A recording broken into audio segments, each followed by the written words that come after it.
Assalamualaikum warahmatullahi wabarakatuh. Waalaikumsalam warahmatullahi wabarakatuh. Selamat siang anak-anak semua. Gimana nih kabarnya hari ini, sehat? Alhamdulillah. Oke. Sebelum memulai pembelajaran di siang hari ini, ayo kita sama-sama baca basmalah terlebih dahulu. Bismillahirrahmanirrahim. Ibu mau cek kehadiran, adakah yang tidak berangkat hari ini? Itu nggak berangkat, Bu. Iya, kenapa? Sakit, Bu. Oke. Hanya satu berarti? Oh ya, mungkin dua ya berarti.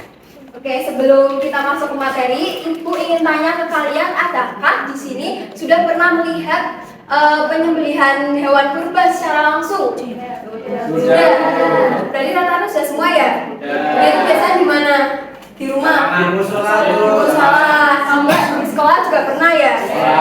Ya. Nah, jadi hari ini kita akan belajar mengenai kurban. Oke. Nah, apa aja sih yang akan kita bahas? Itu pengertian kurban, lalu hukumnya apa, jenis-jenis hewan yang akan dikurbankan itu seperti apa, dan yang terakhir itu hikmah atau nilai-nilai spiritual yang bisa kita ambil dari ibadah kurban ini. Nah, dari kalian ada yang tahu nggak kurban itu apa? Apa Mbak? Bakar-bakar kurban. Sate. Berjanji ya.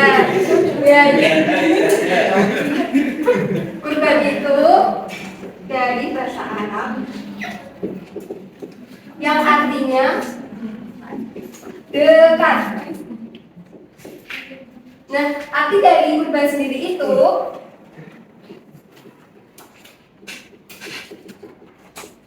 kelihatan nggak, anak-anak? Itu mendekatkan diri kepada Allah dengan menyembelih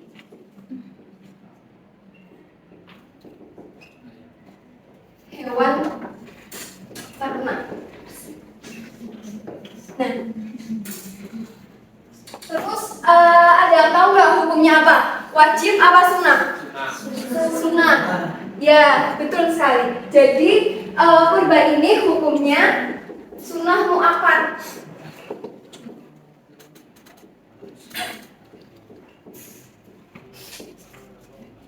Yang artinya sangat dianjurkan. Nah, lalu Allah itu juga berfirman Al-Kautsar ayat 1 sampai 2. Nah, karena itu ayatnya sedikit, kita baca bareng-bareng, boleh ya? Ya. Bismillahirrahmanirrahim. Inna a'tainakal kautsar fasholli lirabbika wanhar. Sudah cukup. Dua. Nah, di dalam Quran surat Al-Kautsar ayat 1-2 itu menjelaskan untuk kita mendirikan sholat dan berkurban, ya. Lalu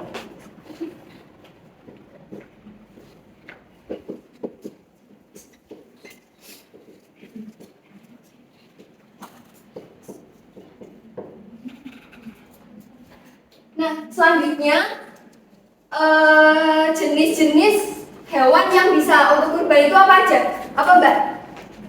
Jenis sapi. Sapi, ya. Apa Mas Azri? Kambing. Kambing.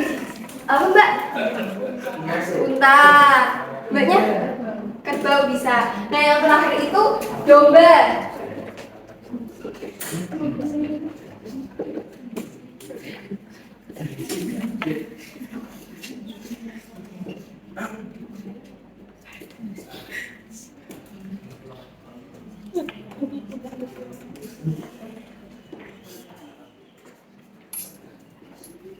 Oh ya, tadi waktu pelaksanaan kurban itu kapan? Tanggal berapa?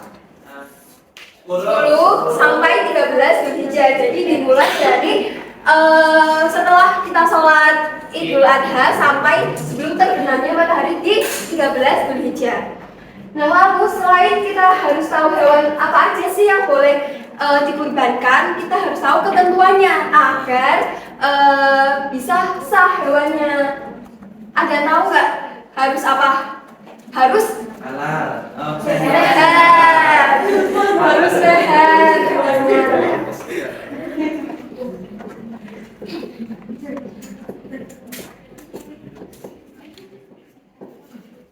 Lalu tidak boleh cacat. Nah, cacat yang dimaksud itu seperti buta atau kakinya pincang, tidak bisa berjalan secara normal, atau belum cukup umur. Nah, belum cukup umur itu bukan di bawah 17 tahun ya, tapi kalau sapi sama kerbau itu minimal 2 tahun. Nah, kambing dan domba itu minimal 1 tahun, sedangkan unta itu minimal 5 tahun. Bisa dipahami?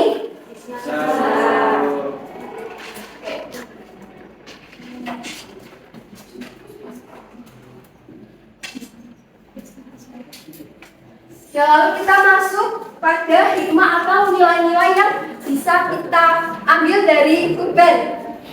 Apa? Ada yang tahu? Mengajarkan kita untuk keikhlasan dalam beribadah. Jadi seseorang yang berkurban itu tidak boleh jadi harus semata-mata karena Allah, tidak boleh untuk pamer. Ini saya kurban 5 sapi 10 kambing, itu tidak boleh. Jadi harus ikhlas di dalam hati. Lalu yang kedua, ada yang tahu nggak apa?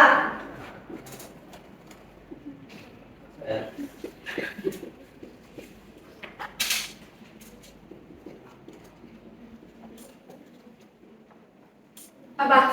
Sebagai bentuk rasa syukur. Ya, jadi sebagai bentuk rasa syukur itu atas rezeki yang telah Allah berikan kepada kita.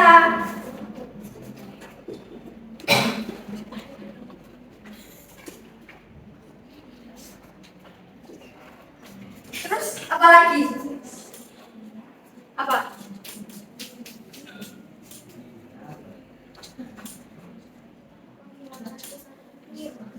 Betul. Nah, itu sahabat boleh.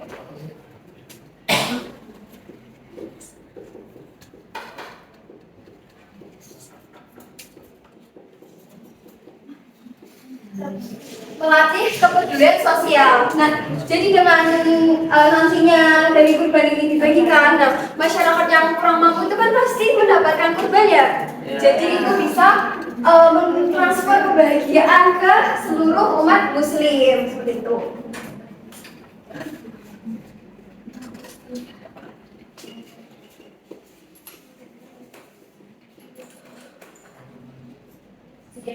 Mungkin ini penjelasan dari Ibu, kita ada bisa menyimpulkan nggak pembelajaran hari ini? Atau kita simpulkan bareng-bareng aja ya? Ya, oke. Jadi kurban itu apa, anak-anak? Mendekatkan diri. Ya. Nah, lalu hukumnya apa? Sunnah yang sangat oke. Jadi kalau misal kalian ada rezeki lebih, itu alangkah baiknya berkurban, karena kan sudah diperintahkan oleh Allah, dan kita bisa mengambil teladan dari Nabi siapa yang tentang ini? Ya, dan Nabi Ibrahim. Ya, itu kan sangat taat ya akan perintah Allah. Gitu. Oke, mungkin cukup ini penjelasan dari Ibu. Ada yang mau tanya? Ada yang mau tanya? Apa mas? Tanya. Tanya bro. Bu, apakah berkorban itu harus tentang hewan? Ya bukan perasaan ini nggak boleh ya. Nggak boleh, nggak boleh. Ya hewan harus hewan ternak tertentu. Nah ketentuannya nih seperti itu. Bisa dipahami ya? Ayo bro, kasih. Oke, mungkin untuk tugas minggu depan Ibu mau dari materi yang telah Ibu sampaikan ini kalian membuat seperti peta konsep atau mind mapping ya anak-anak. Nah, Ibu nanti dibikin semenarik mungkin. Ibu mau ucapin terima kasih buat kalian yang sudah aktif menjawab dan mendengarkan Ibu. Kurang lebihnya mohon maaf. Kita tutup dengan bacaan hamdalah sama-sama. Alhamdulillahirobbilalamin. Ibu cukupkan. Wassalamualaikum warahmatullahi wabarakatuh. Waalaikumsalam.